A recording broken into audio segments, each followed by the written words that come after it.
Bismillahirrahmanirrahim. Assalamualaikum warahmatullahi wabarakatuh. Alhamdulillahirabbil alamin wassalatu wassalamu ala asrofil anbiya'i wal mursalin wa ala alihi wa sahbihi ajmain. Salawat dan salam kepada baginda Rasulullah sallallahu alaihi wasallam yang mana syafaatnya lah yang kita harapkan di yaumil akhir nanti.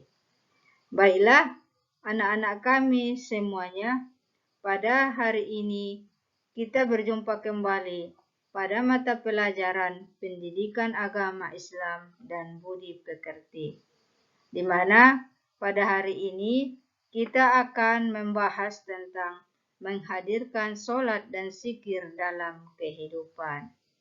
Sebelum kita memulai pelajaran kita pada hari ini, marilah sama-sama kita berdoa. Bismillahirrahmanirrahim. Raditu billahi robba wa bil islami dina wa bi Muhammadin nabiyya wa rasula. Rabbi sidini ilma warzuqni fahma. Baiklah anak-anak kami semuanya, adapun tujuan kita pada hari ini adalah yang pertama, agar siswa kami dapat menghubungkan hakikat sholat dan zikir dalam mencegah perbuatan keji dan mungkar. Yang kedua, agar siswa kami dapat menuliskan contoh perilaku ketakwaan sebagai pemaknaan sholat dan zikir dalam mencegah perbuatan keji dan mungkar di lingkungan sosial. Yang ketiga, agar siswa kami dapat membuat quote atau kata-kata tentang sholat dan zikir, mencegah perbuatan keji dan mungkar dalam media sosial dan media lainnya. Makna sholat dan zikir. Kalau kita berbicara tentang sholat dan zikir, itu merupakan kewajiban kita sehari-hari. Makna sholat. Secara bahasa, sholat diartikan sebagai doa atau doa meminta kebaikan. Sedangkan menurut istilah, sholat adalah semua perkataan dan perbuatan yang dimulai dengan takbir atau takbiratul ihram dan diakhiri dengan salam. Jadi dalam pelaksanaan sholat itu, sebelum kita sholat, biasanya kita berwudu baru melaksanakan sholat. Sholat itu adalah perkataan dan perbuatan yang dimulai dengan takbir atau takbiratul ihram dan diakhiri dengan salam. Jadi sholat itu dimulai dulu dengan niat, baru takbiratul ihram, sampai seterusnya sampai dengan salam. Adapun ayat Al-Quran tentang sholat, di sini Ibu ambil dari Quran Surah Al-Ankabut ayat 45, yang artinya, bacalah kitab Al-Quran yang telah diwahyukan kepadamu Muhammad dan laksanakanlah sholat. Sesungguhnya sholat itu mencegah dari perbuatan keji dan mungkar, dan ketahuilah, mengingat Allah, sholat itu lebih besar keutamaannya dari ibadah yang lain. Allah mengetahui apa yang kamu kerjakan. Quran Surah Al-Ankabut ayat 45. Yang artinya di sini adalah sebagai orang Islam yang beriman kepada Allah Subhanahu wa taala, kita mempunyai kewajiban melaksanakan sholat 5 hari, 5 kali sehari semalam, yaitu sholat fardu. Hadis Nabi, Rasulullah Shallallahu Alaihi Wasallam bersabda, orang yang memelihara sholat akan mendapatkan cahaya, petunjuk, dan keselamatan pada hari kiamat. Begitu juga orang yang tidak memeliharanya, ia akan memperoleh hal tersebut. Ia akan bersama Qorun, Fir'aun, Haman, dan Ubay bin Khalaf di hari kiamat. Hadis riwayat Ahmad dan Al-Tabrani dari Abdullah bin Umar. Yang kedua adalah makna zikir. Sebelum kita lanjut ke makna zikir, perlu ibu ingatkan kembali bahwa sholat itu adalah merupakan rukun Islam yang kedua. Jadi, barang siapa yang mendirikan sholat, berarti dia telah mendirikan agama. Dan barang siapa yang meninggalkan sholat, sesungguhnya dia telah merubuhkan agama. Baiklah anak-anak kami semuanya, makna zikir. Arti zikir menurut bahasa adalah ingat. Sedangkan menurut istilah, zikir adalah mengingat Allah Subhanahu wa Ta'ala sebagai upaya mendekatkan diri kepadanya. Dari pengertian zikir itu adalah ingat.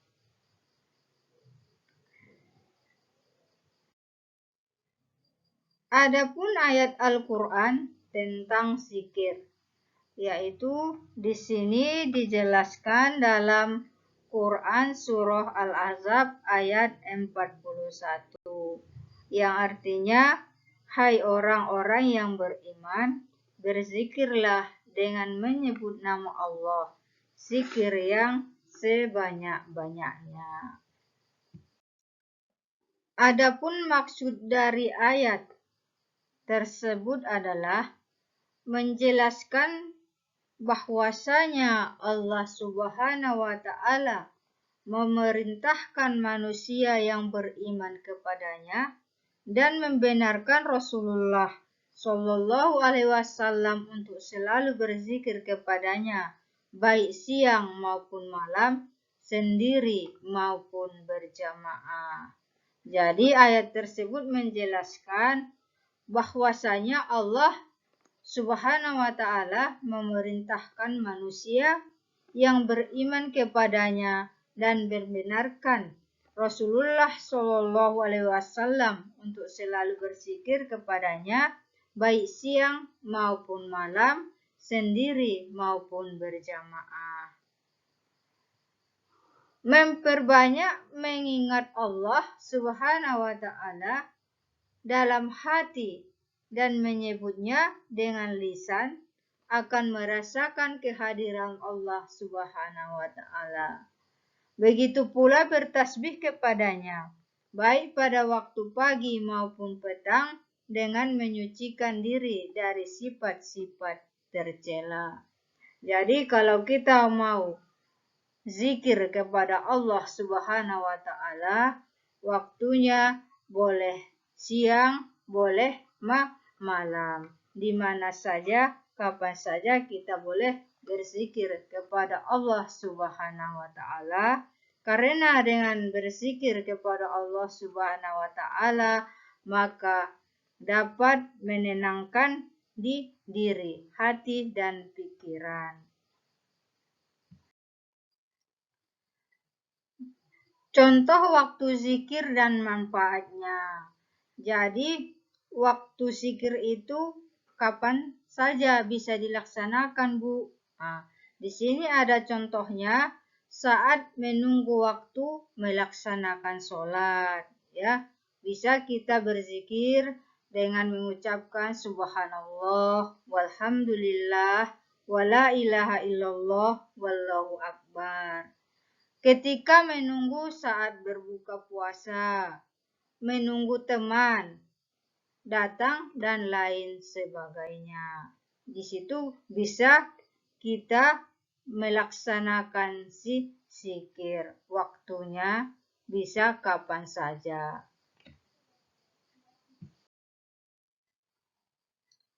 Manfaat zikir.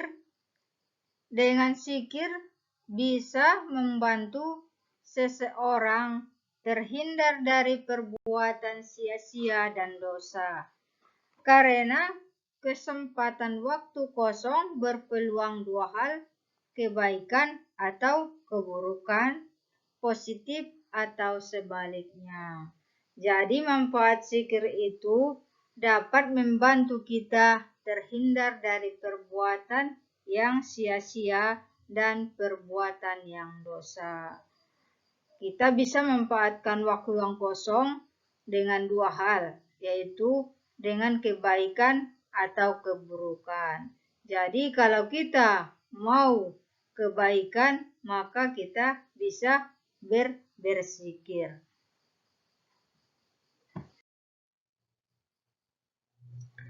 Adapun cara berzikir sebagai berikut.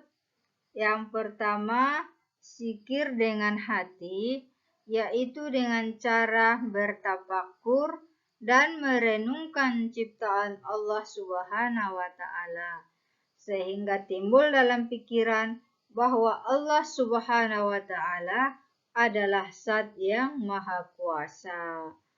Zikir dengan hati, yaitu dengan cara bertafakur, sama yaitu dengan mengingat dan merenungkan ciptaan Allah Subhanahu wa Ta'ala. Yang kedua, zikir dengan ucapan, yaitu pengucapan lafal-lafal yang di dalamnya terdapat keagungan namanya. Contohnya adalah tahmid. Apa itu Bu bacaan tahmid? Bacaan tahmid itu adalah Alhamdulillah.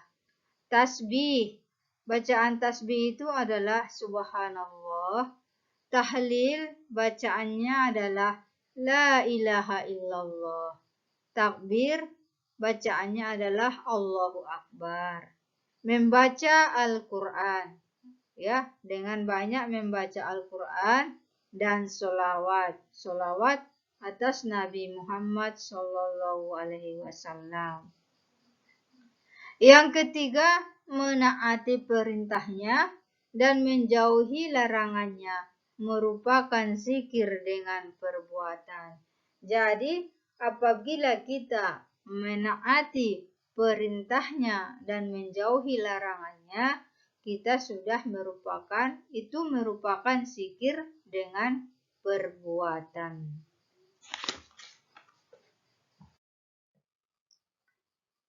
Anak-anak sekalian, yang ketiga adalah sholat untuk meraih ketakwaan dan menghindari perilaku tercela. Di sini dijelaskan di dalam Quran Surah Ali Imran ayat 102, yang artinya, hai orang-orang yang beriman, bertakwalah kepada Allah dengan sebenar-benar takwa kepadanya. Dan janganlah sekali-kali kamu mati, melainkan dalam keadaan beragama Islam. Ayat tersebut menjelaskan bahwa kita hendaknya selalu bertakwa kepadanya dengan menaati perintahnya dan menjauhi larangannya. Kita diperintahkan pula untuk selalu istiqomah dalam beragama Islam agar kita tidak mati dalam keadaan kafir. Jadi di sini kita diperintahkan untuk selalu bertakwa kepada Allah Subhanahu wa Ta'ala, yaitu bagaimana caranya dengan menaati perintahnya dan menjauhi larangannya. Kita pula diperintahkan untuk selalu istiqomah. Istiqomah itu adalah secara terus-menerus atau tetap dalam pendirian. Istiqomah dalam beragama Islam agar kita tidak mati dalam keadaan kafir. Seseorang yang selalu melaksanakan sholat akan tumbuh rasa takut berbuat dosa, baik dosa kepada Allah Subhanahu wa Ta'ala, dosa kepada orang lain, maupun dosa terhadap dirinya sendiri. Jadi, kalau kita selalu melaksanakan sholat, maka akan tumbuh rasa takut untuk berbuat dosa. Oleh karena itu, sholat dapat mencegah perbuatan keji dan mungkar. Jadi, inilah isi dari Quran Surah Ali Imran ayat 102 ataupun kandungan Surah Ali Imran ayat 102.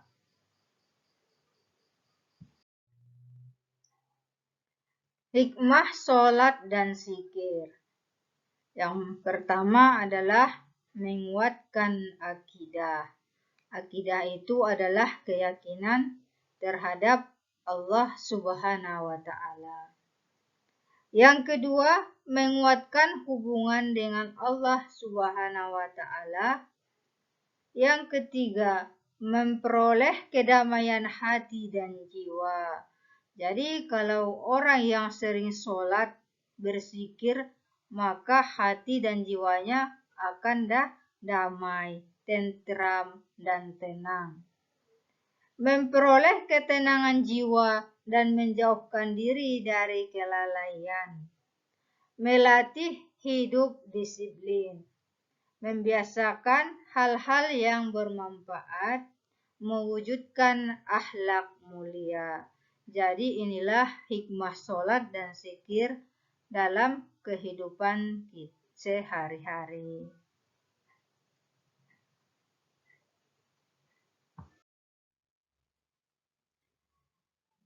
Upaya agar istiqomah dalam sholat dan zikir. Nah, anak-anak semuanya, bagaimana upaya agar istiqomah dalam sholat dan zikir? Istiqomah itu adalah artinya secara terus-menerus ataupun tetap dalam pendirian.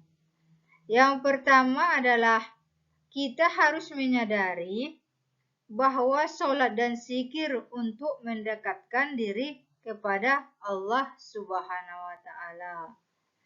Kita sadar bahwa sholat dan zikir itu mendekatkan diri kepada Allah Subhanahu wa Ta'ala. Yang kedua, memahami manfaat sholat dalam kehidupan. Kita paham apa manfaat sholat dalam kehidupan kita. Kita akan kembali ke akhirat. Jadi kita semuanya ini akan kembali kepada Allah Subhanahu wa Ta'ala. Jangan menunda sholat dan malas berzikir. Niat yang tulus, lakukan sholat berjamaah, berteman dengan orang yang rajin sholat, banyak membaca buku keislaman. Jadi inilah beberapa upaya yang dapat kita laksanakan agar kita istiqomah dalam sholat dan zikir. Baiklah anak-anak ibu semuanya, sampai di sini pertemuan kita pada hari ini. Semoga materi yang ibu sampaikan dapat bermanfaat bagi kita semuanya. Terima kasih.